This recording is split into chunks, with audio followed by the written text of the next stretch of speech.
இந்த வெதருக்கு ஏற்ற மாதிரி சூப்பரான பிரெட் டோஸ்ட்டும் சுட சுட வெட் சூப்பும் எப்படி பண்ணுறதுன்னு பார்க்கலாம். அதுக்கு நான் ஒரு பேனில் 1 கப் தண்ணி, 1/4 கப் கார்னு, கேரட், பீன்ஸ், கேப்சிகம், தேவையான அளவு உப்பு, பெப்பர் ஆட் பண்ணியிருக்கேன். தேவைன்னா நீங்கள் வேறு வெஜிடபிள்ஸ் கூட ஆட் பண்ணிக்கலாம். அது நல்லா வேகட்டும். அடுத்ததாக பிரெட் டோஸ்ட்டுக்கு 2 ஸ்பூன் பட்டர், 2 பல் பூண்டை இடித்து சேர்த்துக்கலாம். 1 பச்சை மிளகா, 1 கேரட்டை துருவி ஆட் பண்ணிக்கலாங்க. இது எல்லாத்தையும் நல்லா மிக்ஸ் பண்ணிக்கலாம். இன்றைக்கி நான் நார்மல் மில்க் பிரெட் தான் எடுத்திருக்கேன். ஸோ அதை 2ஆக ஸ்லைஸ் பண்ணி நல்லா அப்ளை பண்ணி விட்டுக்கலாம். அடுத்ததாக டாப்பிங்ஸ்க்கு நான் இங்கே சீஸ் தான் ஆட் பண்ணியிருக்கேன். இது வேணாட்டி நீங்கள் பன்னீர் கூட ஆட் பண்ணிக்கலாங்க.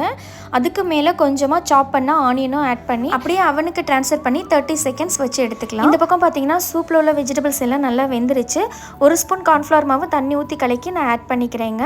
சூப்புக்கு இன்னும் டேஸ்ட் கொடுக்கறதுக்கு 1 ஸ்பூன் பட்டர், 1 பச்சை மிளகாய், கொஞ்சமாக வெங்காயம் இது எல்லாத்தையும் வதக்கி சூப்பில் ஆட் பண்ணிக்கோங்க. கடைசியாக கைப்படிய அளவு கொத்தமல்லி தலையும் போட்டு இறக்குனீங்கன்னா அட்டகாசமான சூப் ரெடி ஆகிடுச்சுங்க. இந்த பக்கம் எனக்கு பிரெட் டோஸ்ட்டும் ரெடி ஆகிடுச்சு. ட்ரை பண்ணி பார்த்து எப்படி இருந்துச்சுன்னு சொல்லுங்கள்.